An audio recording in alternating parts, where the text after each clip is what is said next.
I'm sitting here listening and my brain's just going a million miles a minute and I'm just thinking, is she going to fire me? No! Oh, God, no.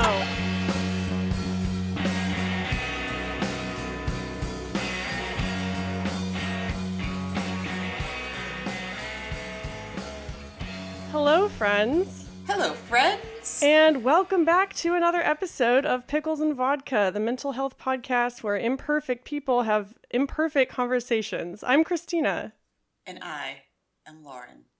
Sorry. Good job. Trying different ways. It's like I always say I don't like it. I got chills. So, today is the last episode that we are recording before you go to treatment. Yes. I am very emotional. Oh no. I'm not, because I didn't technically think about it until 5 minutes ago when you're like, is this the last one? I was like, oh, it is. Well, that's good. So my plan for today, I was texting you about it yesterday. We're going to be going old school with this episode, old school Pickles and Vodka. I am going to be sort of interviewing you about some of the thoughts and feelings that you're having and all that shit. Basically, we are both going back to our roots. We're going Christina, back to our roots. The interviewer and me, the guest. Yeah, it feels good, man. I don't know. Yeah. It feels organic. I like it. I love this idea. But first, Lauren, you want to give a little recap of your week? And I'll do the same, because I feel like there's a lot going on. Sure. I mean, mostly my week has been struggling to take care of the remaining headaches. As I've said before, the biggest, hugest, most important one. I have friends that are going to watch Pico. They're very excited about it. So, and they're people that I trust to take care of my Your son. child. Yes. It's a big deal. It is. Unfortunately, I am not completely solid on where Meatball is going. I am very confident that something is going to work out, but I don't have a 100% right now. Well, you know, if you lived in Virginia, I would take him in a heartbeat. Oh, God, I know. Fang would have a time and a half with that. There was someone, like a friend of a friend, that I was kind of hopeful, but I also really understand because she has, I don't know, like 8 or 9 cats already at her place and like tons of animals. You could be a saint, and I wouldn't blame you for not taking on another Absolutely. Yeah, but so I've got some leads that feel positive, but it still obviously is a bit of a stress because I want to just know. Of course. I mean, I remember the week before I went to treatment, or, you know, the couple of weeks, and there were a lot of things that I just didn't even plan until the last possible minute. Yeah, my last cat that I had, I think I found him a home like 2 days before I left, so that was a lot of stress. And when I had Pico and was going to treatment, as I've brought up before, I thought that I had someone to watch him, and she just kind of like told me it'd be too much of a hassle, and almost like, how dare I think that she would be able to watch my dog, even though she totally offered. That's how he ended up coming with me. Yeah. Hopefully it goes smoother this time. I have good confidence that the universe will provide. Yeah. Speaking of which, we did get some thoughts and prayers from our listener, Christine. Okay. Yeah, Christina said to ask her thoughts and prayers. So, hope everything goes well with Lauren. I forget exactly what she said. But yeah, shout out to Christine. She's got your back. Great. I'm glad she didn't actually pray for me. No. So the most recent headache, I was telling you a little bit about that. Hold up. My vape just dropped. I'm going to be moving around looking for it. Keep talking. I'm going to edit out. Gotcha. So yeah, the most recent thing is the medical paperwork, or the medical like lab work, and they want you to get an EKG as well, which I was having like so much trouble with it, and it just suddenly like hit me then. They throw that out there that's just like, oh, so we just need, this stuff to say that you're basically healthy, so, just get these blood tests and get an EKG and get it to us, as if like I have an EKG machine in my basement. Yeah. Just throw it away, just like, yeah, just go get that. That's no problem, right? One does not simply go out and get an EKG. Exactly. And then they expect you to do this, like, days before you go. Yeah, and they say, like, it has to be within a week of admission or within 2 weeks or something like that. Yeah. I mean, the reason they do that is probably just to get a good sense of where you are. Especially, I know this place, like, I've been to 2 different places that have different medical capabilities and staff. One had more of like a full nursing staff, so they were prepared for a little more medical stuff. Yeah, mine was like that too. Yeah, but this one is not as much. And, so like if the medical problem, they're pretty much just going to have to like outsource it. And so I imagine like they don't want a liability. I mean, Yeah. they don't want, I was going to use that word, but I thought the way of the world. It is unfortunately the way of the world. You are a liability. I am a liability. This podcast is a liability. Yes. Everything's a liability in the end. Yeah. So the funny story from earlier is that I asked the intake person I've been talking to, because I was just like, hey, I'm having trouble with this. Do you have some suggestions? And she gave me a couple places that she claims had worked for people in my area, that they'd managed to get them at these places. But I was not able to. I went and I got told the same thing I'd been told before, that they were like, we don't do that. If you wanted like this test, you would have to pay the full price out of pocket, even though you have insurance. What the fuck, man? I know. It never ends. So the funny story from that to me was, and it's always awkward for me. I go in and I'm just kind of like, hey, I need to get this blood work and stuff done because I'm going to be entering a residential treatment center that needs this before I can be admitted. I mean, they see it all the time. I know, but I never know like how to say it. I don't want to like tell my life story. And it just so happens there is this woman that was already standing at the counter. So the person I talked to, like grabs my paperwork and takes it back to look at it. And the woman turns around to me and she's like, oh, I heard you saying that you're entering a residential treatment center. That's what I'm here doing too. And I was like, okay, this is a strange thing to just go have a conversation with. And then she says, what place? And I was just like, HIPAA violation. Well, I mean, she's just a public person. I don't think that, yeah. Wait, I'm confused. So she's the staff at this place that's getting your blood? No, the staff took my stuff and left. She was also at the counter getting a similar thing done. Oh, wait, Yeah. So this might be a potential treatment buddy? Possibly. But she never knew where you were going. Did you tell her? No, because Okay. that's what she asked. She said like, "Oh, I'm doing the same thing," and I was like, I just smiled because I was like, "All right, this is kind of awkward, but no reason not to be nice." And then she asked like, "What place are you going to?" And I was like, I'm not really comfortable saying. Oh my God, you almost had like a to the bone moment. Not to like to say like, oh, you can't be going if you're older, because obviously I am.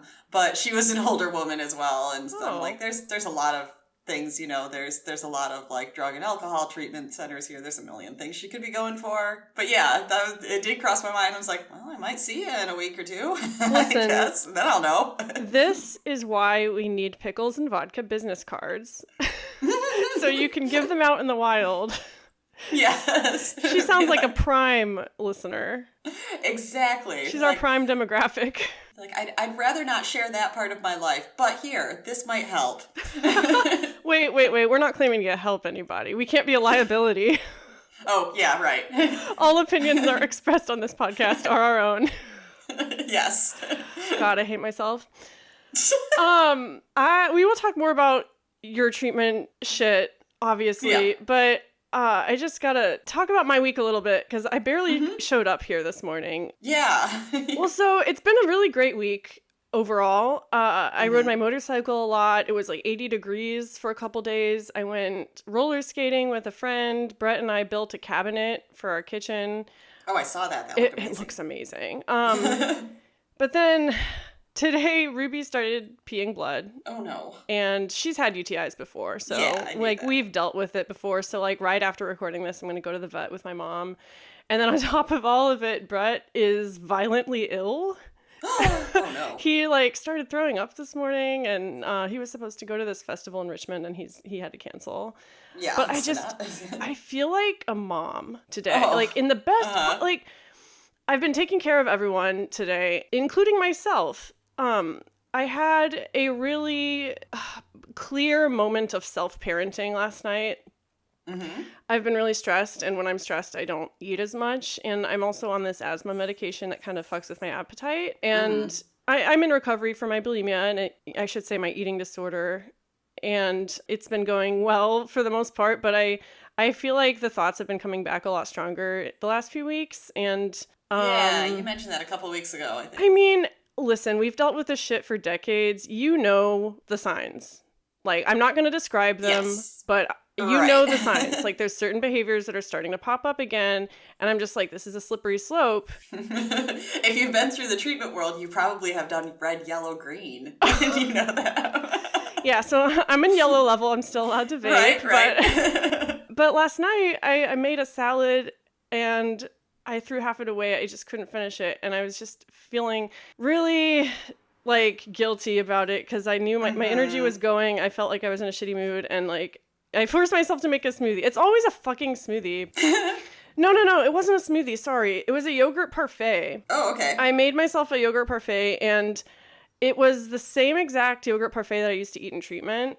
Oh, wow. It's crazy. Like, since getting out of treatment, I tend to revert back to some of those snacks that I used to have when I'm feeling I can't possibly make anything on my own. You do that too? What's your go-to past treatment snack? Actually, what I would do a lot coming out is when you were doing your meal planning, if like whatever their menu was, if you just like hated everything on it, then they had 3 meals that they called sub meals that were, you know, like pretty basic things, and you could substitute one of those. Like the one that I did particularly because that was one of the few that was vegetarian.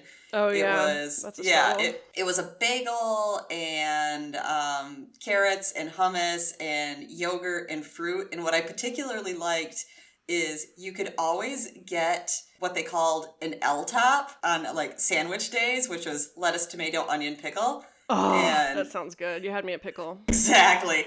I mean... That sounded sexual. You know what I meant. Exactly. I do know.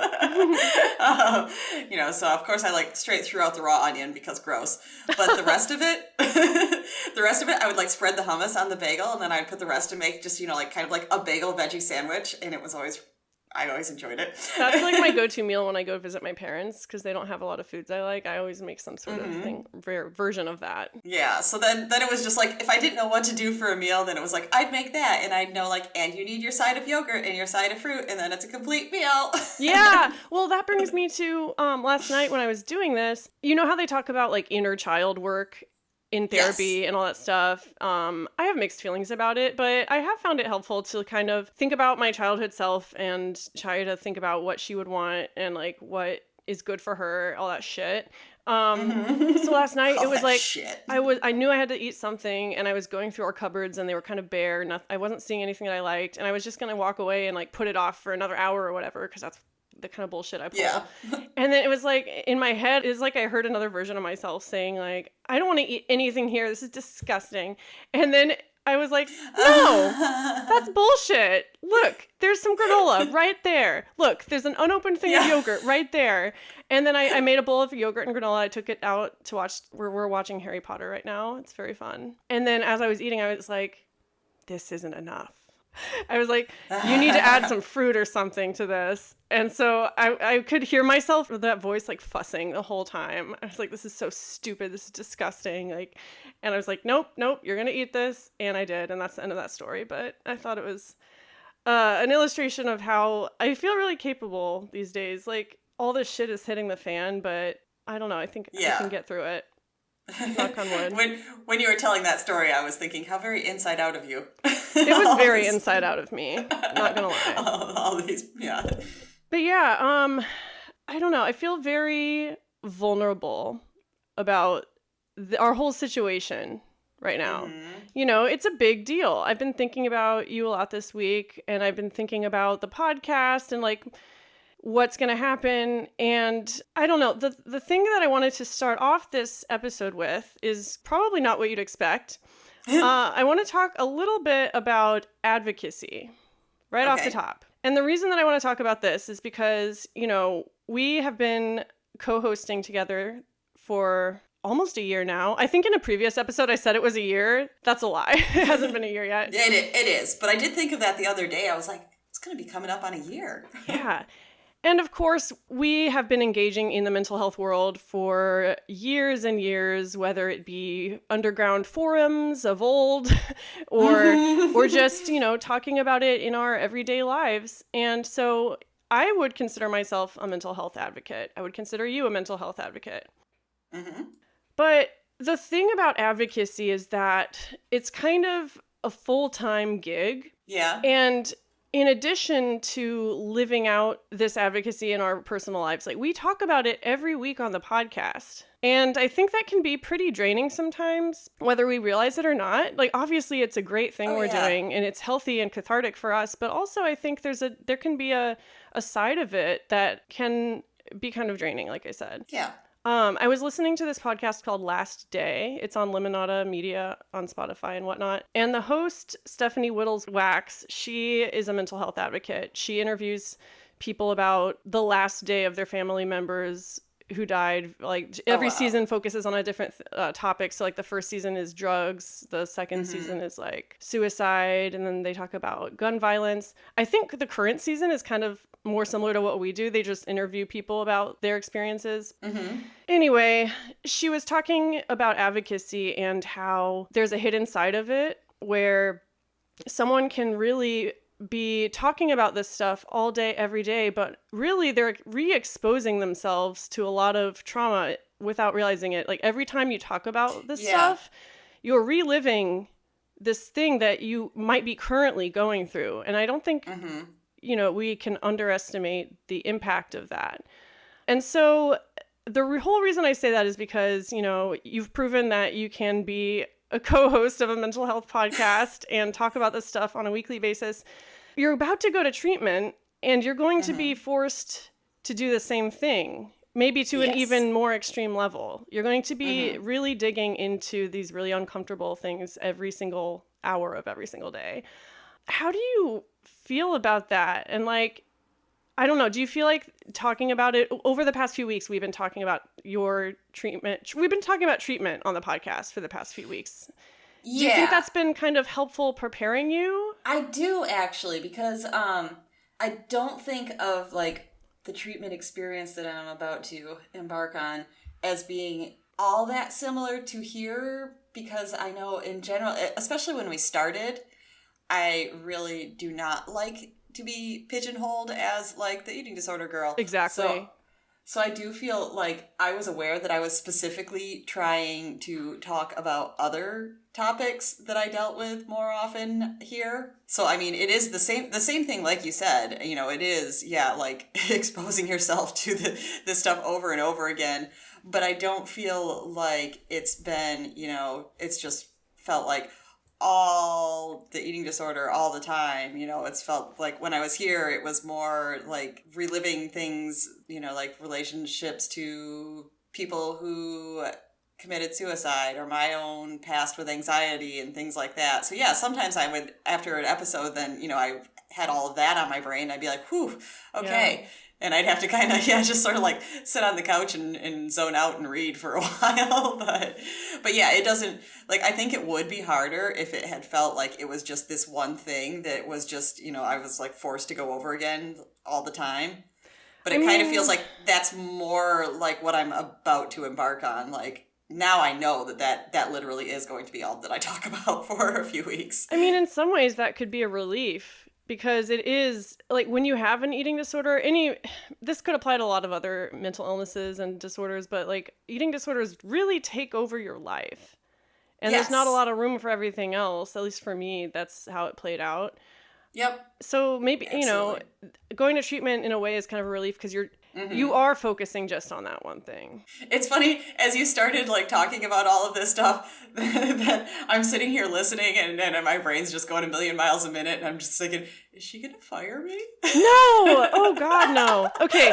I mean, obviously I'm going to take a break. Yeah. Well, maybe we should just talk about that first. We'll ruin the structure that I never even solidified. Okay. So this is Lauren's last episode for a while. We don't know how long. We don't know when she is going to be part of the podcast again, but she will be as much as she can. Yeah, and I will say from the beginning, I am actually really hopeful to record an episode in the middle of it so I can kind of give firsthand experience. I mean, it might not it probably wouldn't be like I jump right back in every week, but like some point in the middle, I want to record an episode with you. Yeah. With that said, though, I think you should take a few weeks off. Absolutely. Yeah, of course. I wouldn't be able to live with myself. You need to focus on you for a while.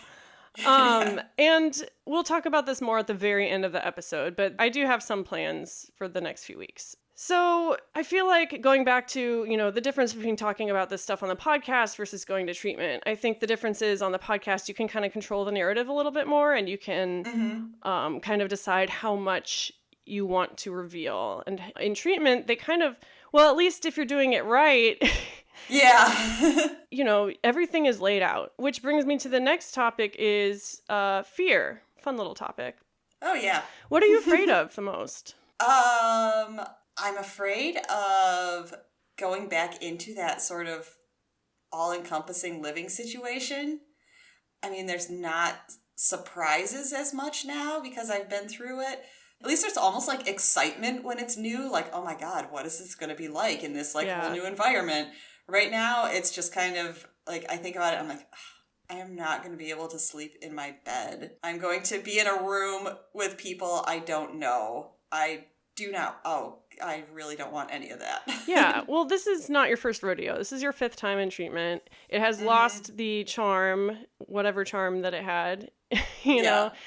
That's another thing I was wondering about, like, what your expectations are this time around. Like, what do you think will be different, if anything? So this is something that's a very broad question. I'm sorry. No, but it is a big thing.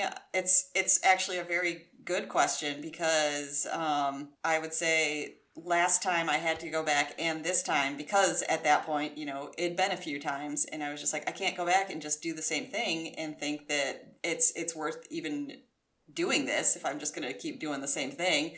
And well, you say that, but I feel a lot of people go in and then they go out and they do the same thing. And of course, it's not on purpose all the time. Oh, they do.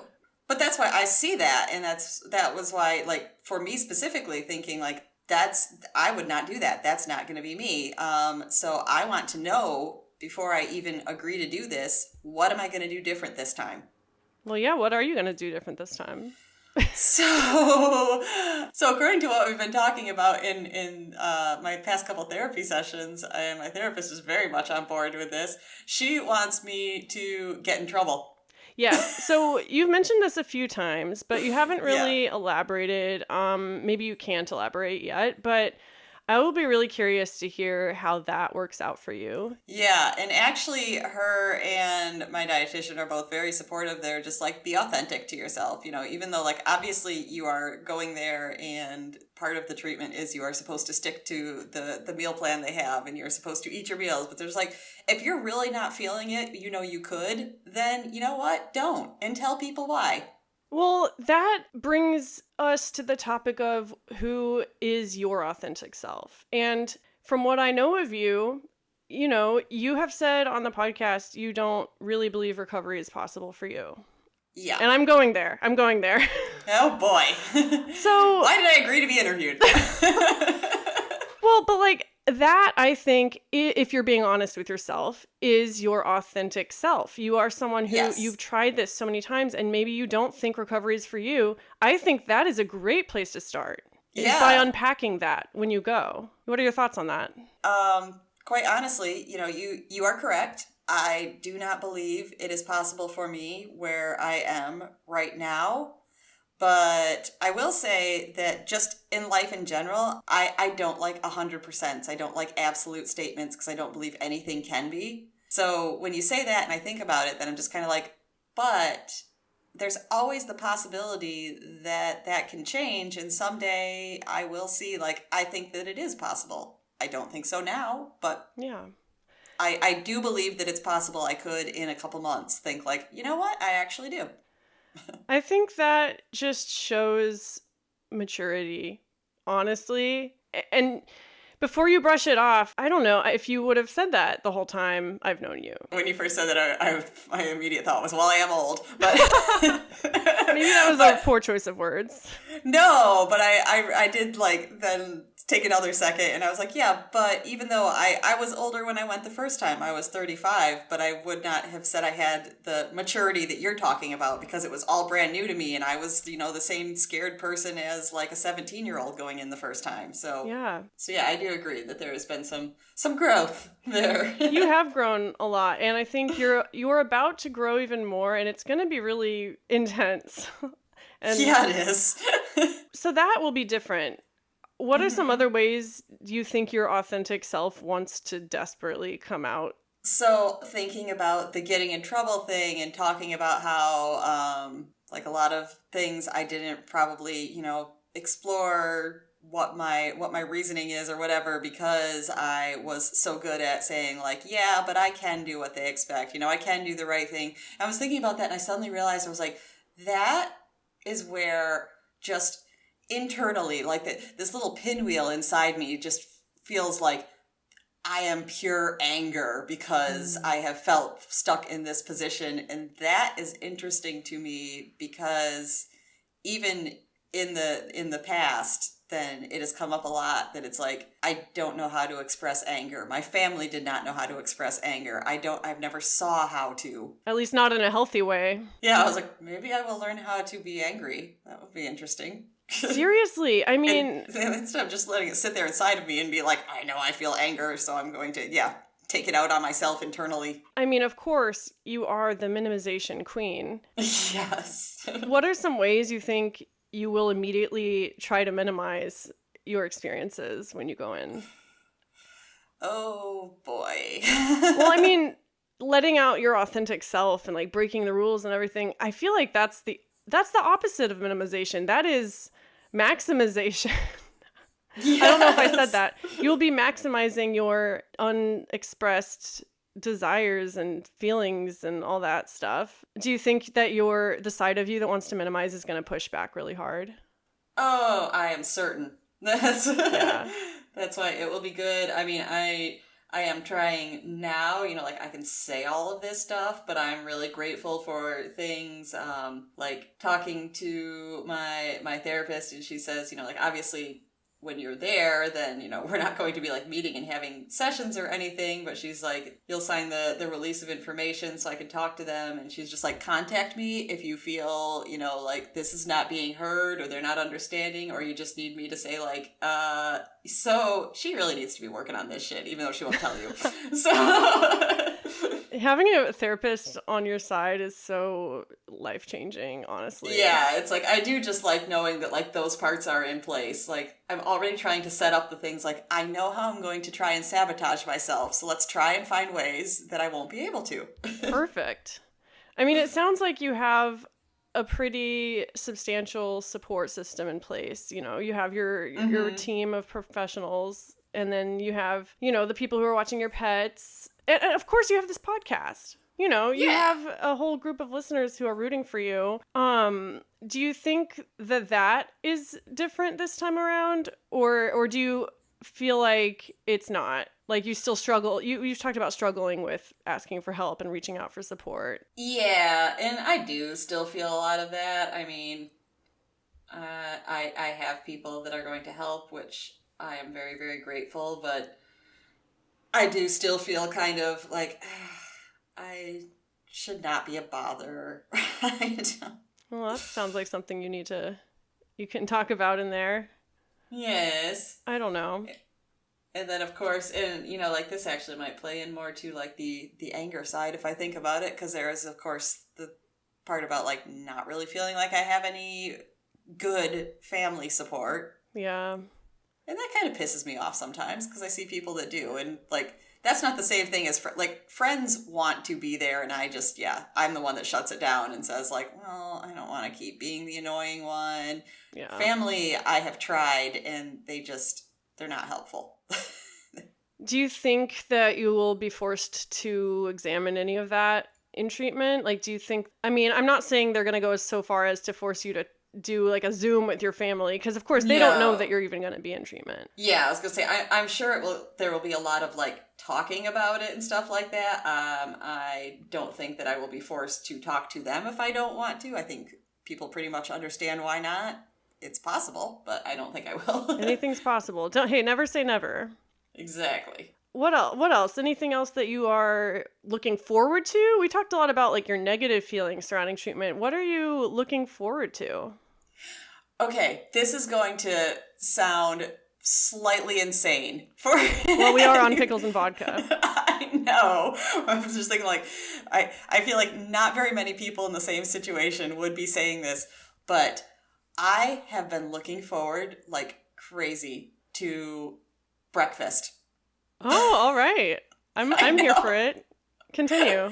I think just because it usually was my favorite meal there. Possibly, again, you know, it's easy for a vegetarian to have a like, good breakfast. have the same breakfast Yeah. as everyone else. Yeah. To not have to like get blocks of tofu all the time. Yeah. Oh, treatment tofu. Yeah.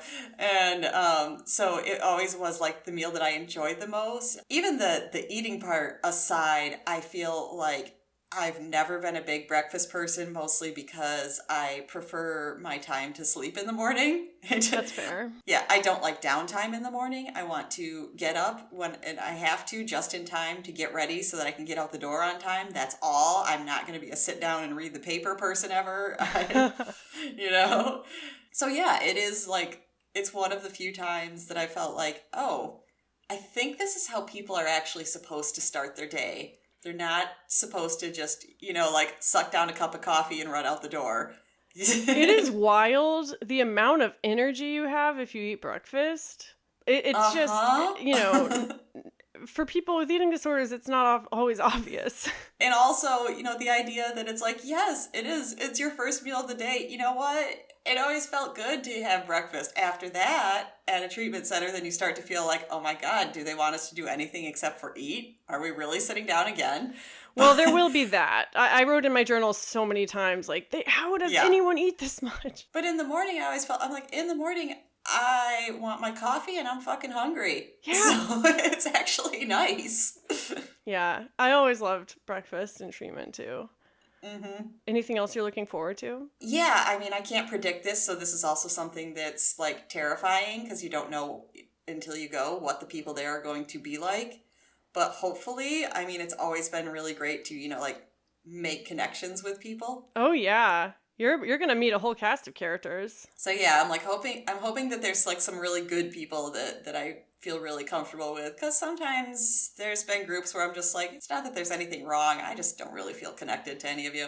Yeah, I mean, no shade or anything, but that's just how it is sometimes. The milieu is constantly shifting. If it's anything like where I went, you know, there's going to be new faces coming in. You're going to be the new one. You're going to be the scared, quivering mess. And then the next day, there's going to be someone else and you can offer them support. It's like, it's the circle of life. Yes. We've talked a lot about your expectations, you know, good and bad. How do you think expectations help or hurt your experience? I mean, I never think it's good to just kind of like write the book first before it happens. But you've been so many times before, I think it would be easy to fall into that trap of like thinking that you know everything that's going to happen. Yeah, it's definitely, it's hard not to. Like, that's something I feel like I have to kind of catch myself more often and sort of remind myself, like, it's not necessarily just because it happened this way last time. I try to remember that. But then, you know, it also helps knowing what to expect. You know, especially if you deal with anxiety, it really helps knowing what to expect. Yeah, it's going to help me packing. I can tell you that. So, in preparation for this episode, I downloaded Peach again. Oh, boy. Yeah, and the reason was I wanted to kind of see what was going on in my head when I was like a week out from treatment. And I went back super far in my feed. It's really fucking sad, Lauren. Oh no. Yeah. I don't think I was ready for it. And you know, this episode is about you, and I'll bring it back to you in a second, but no, but you have shared experience. It's fair. It's just really sad. There was so much self-hatred, so many drugs. Like I didn't really realize how bad it was, not even leading up to treatment, but like after treatment, which, you know, that's a whole other thing. But I don't know. It made me realize like the validity of what I was going through. I don't think it ever hit me before exactly how badly I needed to be in treatment until I went back and looked at some of those posts. Yeah. I remember the right before, and I will say, and this isn't with like everybody I know. Some people I know that like might say like, oh, I've made the decision to go to treatment, or I have to go back, or something like that, and I just like support it. But some people I feel like honestly scared for them, and I'm just kind of like, you cannot get there fast enough. Like, come on, why isn't this going faster? And I remember how I felt actually. I mean, yeah, I don't know how to respond to that. But the reason I bring it up is because I feel like it goes without saying. I'm going to say it anyway. I've been worried about you for a while, and I feel like you don't see it all the time, Yeah. I mean, we've talked about that. That's part of my nature. So when I was going back on all these old posts, I found a post, and this is what it says. This is my last day before treatment, and I have only hours to check everything off my list. But instead, I'm binging and purging again. This is beyond nonsensical. I have a fucking problem. And guess who posted the first comment on that post? I wonder. Someone really cool. So it was you. Uh-huh. This is what you said, and I want you to read this, and I want you to apply it to yourself, okay? Okay. That is why you're going to treatment. That is why you're legit. It's why there's no choice anymore. I hope you keep us updated when you can, but if you just need to focus on yourself, I get that too. Good luck. Oh, wow. Yeah. Wow, past me was smart. I will try and listen to her. Yeah. And I feel like, sure, everyone has a choice. People kill themselves. You always have that option. You always have the option to not take care of yourself. But you have not made that choice. Like, you've made the choice to go through a lot of red tape and pay a lot of money to do something that you don't even know is going to work. But like, there's some part of you that knows it's your only choice right now. At least that's what I can assume. Yeah. Like, what are your thoughts on that? That is why, because I've said this to my team the last few appointments. Like, recently, things that have come up, I still have the same, just kind of, I don't know, I just call it a little like stubborn child sort of reaction. Like when the medical stuff wasn't working out and they were turning me away, and I wasn't getting like much response, I felt like, from the people that had offered to help. I was just like, well, you guys want me to go so bad, and if no one's going to help me, I can always just not go. It's like, that's that's always where my little like stubborn brat child You can always go to Mexico with Pico. Exactly. But a few months ago, if something was not happening and not working out, then I would legit be thinking like, I don't have to do this. I could stay in my life, maybe I'll work it out, or maybe I won't. I don't know, but I don't have to do this. And now it's kind of like, I know that I'm just saying that like a little brat. My brain is never actually thinking I'm not going to do it. So it is that's what tells me, it's like, I'm pretty resigned at this point that it has to happen. I mean, that's good. It's like you're self-parenting, like me eating the fucking parfait. It's like you have this inner part of you that's screaming against it and kicking and screaming and not wanting to do it, and then there's another part of you that's like, no, you're gonna do this, and you're not gonna like it, but it's for the best. Yeah. It's hard to trust yourself. And something that I feel like is already good that I'm getting set up is a friend of mine is going to need somewhere to live in August. And she asked me, my place is expensive and she would not be able to pay half the rent, but she'd be able to give me a chunk, which would obviously be helpful. Nice. The thing is the last time that I came out of treatment, then she needed a place to stay and she was staying with me, but it was more like we thought, because I had just like a little 1-bedroom then, and we thought it would just be like a few weeks until she got like this new job, was, like a constant, and she got, like more settled. But as I've talked about, I went into treatment and the world shut down for COVID. So she came to crash on my couch and ended up crashing on my couch for like 3 months. Oh my God. Well, just because there was nothing she could do. She's like, I started this new job, it was like a daycare that they still kept open, but at a much lower capacity. So she's like, I'm getting like 2 days a week. I'm not working full time. I can't save up. So that was a different situation. But she is somebody that I met my second time in treatment. And she's been back a lot of times. And actually coming out that time was the best I ever did. And I felt like it was good having the company. I felt like it was good having support. And I know, she has been back since then and come out recently. We met up a couple of weeks ago, and that's what she said. Like, she's been out for a few months, and she's just like, this is the strongest I've ever felt and the best I've ever felt about this in my life. So hopefully, if that's still the case come August, we will be a great support for each other. Hell yes. Yeah, so I'm pretty excited about that. Yes, that makes such a difference. Like, those first few days out of treatment are really key. Like, when I went to treatment for my alcohol abuse, my mom picked me up and she stayed with me for a few days. And then my best friend from Austin flew in and stayed with me for a few days. So, like, the first week out of treatment, like, I had people with me. And when I came out of treatment for my bulimia in 2021, I didn't have that as much. Yeah. And I think, it did take me a lot longer to get past it. And I went through a lot worse times after getting out of treatment that maybe could have been prevented if I had had a proper support system, or if I had utilized the support system. Because I know, yeah. And like the more that I think about it, the more it just seems so obvious that, the very first time I went, I came out and was back within, less than a year, like 6 or 7 months. And I thought of that too as we're talking about this. I was like, well, yeah, I just spent all that time in that kind of world and that kind of bubble for the first time ever. And then suddenly I come out and go back to my Chicago apartment. My dad drove me back. He stayed with me for a night. But other than that, it was just like, whoop. And your dad isn't even part of, like, your support system, so that doesn't really count. No, yeah. And after that, yeah, it was just like, I didn't even have Pico yet. It was just kind of like, well, there you go. You're all by yourself in your Chicago apartment again. Oh, do the right thing. Yeah. Yeah, it's like, no wonder.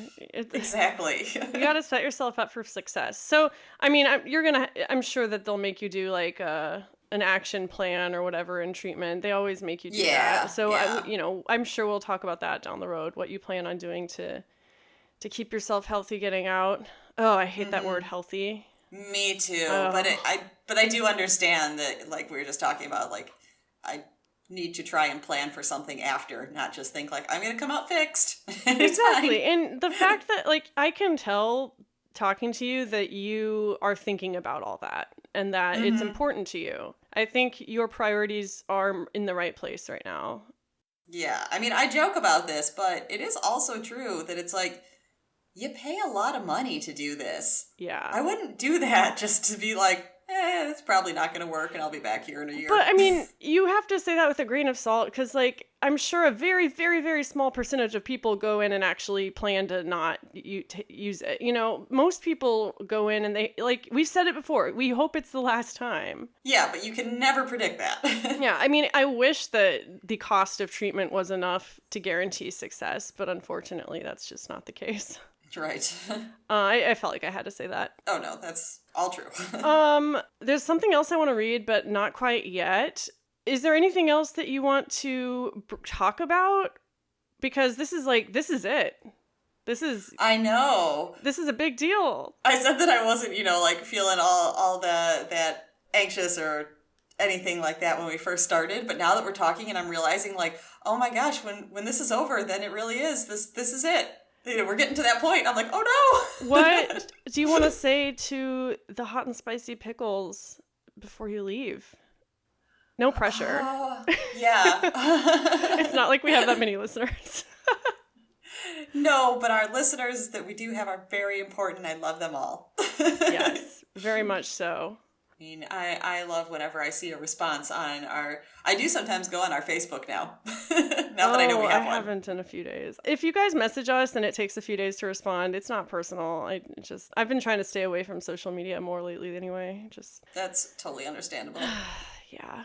Yeah, I don't always see it right away, even on the Instagram, and I'm always on the Instagram because it's Pico. Oh, but speaking of social media, Lauren might not have access to it 24/7, but if you guys have anything you want to tell her, like, I will make sure she does get them. Yeah, and the place that I'm going, I know, is the most relaxed that I've ever been about electronics. So, perfect. I mean, yeah, pretty much they just, like, don't let you have them during programming. So, Lauren, how can people reach you while you're in treatment? I just Instagram. mainly give out my Instagram here, but I'm like, is there something better? I'm not going to give out my email, but... Well, we do have an email address. It's picklesandvodkapodcast@gmail.com. Yes, I was going to say, I do have access to that as well. So if you want to email the show email, then I might even see it before Christina has to tell me. But yes, the thing that I'm on the most is my dog's Instagram, and that is at Pico Suave, Picosauve, because I'm dumb and can't spell. Yes, so send Lauren uplifting memes. Or maybe, non-uplifting memes. And I also have I have my phone logged into the Pickles and Vodka Instagram as well. So, that one works too. Yes, at Pickles and Vodka Podcast.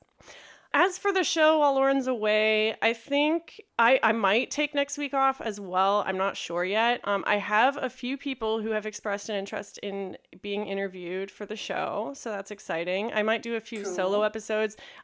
We've discussed the possibility of you, Lauren, sending in voice recordings and playing those as part of, maybe we could have a segment, like a 10-minute Lauren update segment.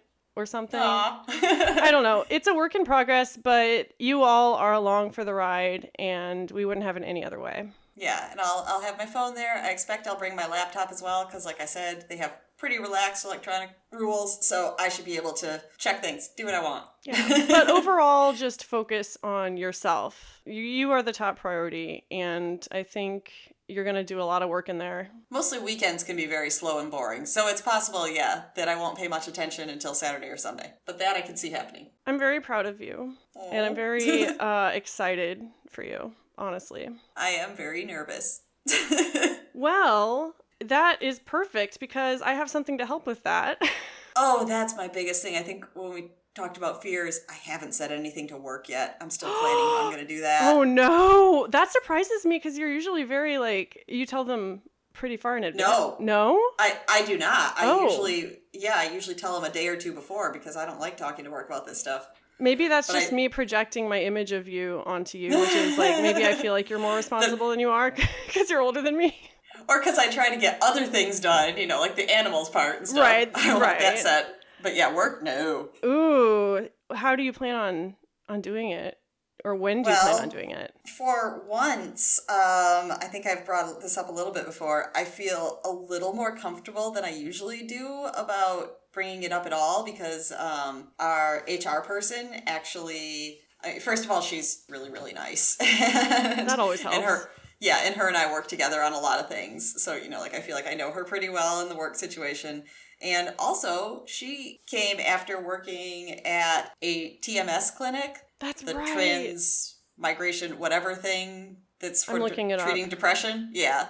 Yeah, it's like an alternative thing for treating depression, but that is not as invasive as ECT or something like that. It is transcranial magnetic stimulation. So yeah, she kind of gets where you're coming from. She's an advocate, if you will. She is the one when we were redoing our work handbook and redoing policies, because we are very small, so there's a lot of benefit things that we've just ignored because we haven't had somebody to look into these things. And she's brought up things I know other places that have a floating day off that they just call a mental health day. She's like, should we implement something like that? I mean, she is very much clearly an advocate.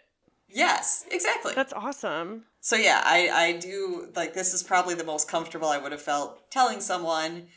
I would just hold back more right now, because as soon as I tell her, I am not comfortable at all with my boss knowing. Yeah, you don't have any obligation to tell them why, though. No, legally. But as soon as I bring it up, then we know, her and I, of course, are going to know, okay, then we have to let him know, because he runs the company.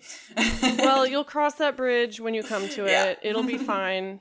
One of the motivators for me to getting healthy, even though I hate that word, is that it allows me to help other people more. Listening to you talk about that HR person, it's cool, because that is the best case scenario in my head, is being in a position where I can use my experiences and skills to help other people and to be an advocate wherever I'm placed, right? Like she's at your company. You can still do a lot of good in a place like that. But with that that's what makes me feel good here. Just like any listener comment we get that's just like, oh, like I look forward to listening to your conversations. Like it helps me get through the day. And I'm just like, that's the most amazing thing you could tell me. Seriously, because it proves we're not alone. Like you listeners are not alone. I guarantee it. Like we are just as fucked up as you. I mean, possibly even more because we have not this afraid podcast. to say so. I'm just kidding. You can't compare trauma. That's true. Okay. It really helps. But with that said, your first priority is yourself. And I want to share, as we close out this episode, a note that I wrote myself in treatment for moments of doubt. And I am going to replace my name with your name. Okay. Just bear with me here. I know it's cheesy, but you need to hear this because I needed to hear it from myself. Lauren, you've got to fucking check the facts. You've been sick for a very long time. It's not going to be a piece of cake, haha, once you get out of treatment. For 15 years, or however long you've had this, you've been integrating this into your life, normalizing its voice in your head. It's amazing that you're in treatment getting help. You have worked so hard and made an incredible amount of progress. It was a lot of work, even if you told yourself it's been too easy, and maybe you don't really have it as bad as you thought. Remember this next time you doubt that you belong in treatment. You were very sick. You needed help. You still need help. You deserve help. Don't let your guard down. Don't stop working if it feels too easy. That's when your eating disorder sneaks in. Don't compare yourself to others. Your journey is your own. Getting help is not overkill. You are strong as fuck, but don't get too cocky. You still have an addiction, even if it's dormant for now. Give yourself some fucking self-compassion. You are just as deserving of praise and love as the friends you give art and notes to in order to validate them and light up their days. It will be okay. It will also not be okay, sometimes. You will survive. Never stop working. Recovery isn't linear. Life will be beautiful again. And that's it. I mean, every word of it. That is good. Yeah. So, with that, I guess, Godspeed. I'm going to miss you, dude. Yeah. It's not going to be the same, but you're going to be doing amazing things. And I'm sure, the podcast will continue. It'll just be a little different for a while. I know. I mean, I will be, in contact sometimes. But yeah, I will miss this until I can get back. And good luck, everyone else. Good luck, everyone else. Getting through life. Because it's rough. It is fucking rough, but we're here for it. So keep showing up. I'm going to keep showing up. Everyone out there, keep showing up. And we will see you when we see you. Yeah. Say goodbye, Lauren. Goodbye, everybody. I'll come back. That was so unnecessarily dramatic. Yeah. Well, I started out dramatic too, so that's how about we end it? How about TTYL? BRB. Smell you later. Smell you later. That was like a movie or something. Because you'll be pooping. Or no, I've been rewatching The Good Place. Say, take it sleazy. Take it sleazy, everyone. Bye. Bye.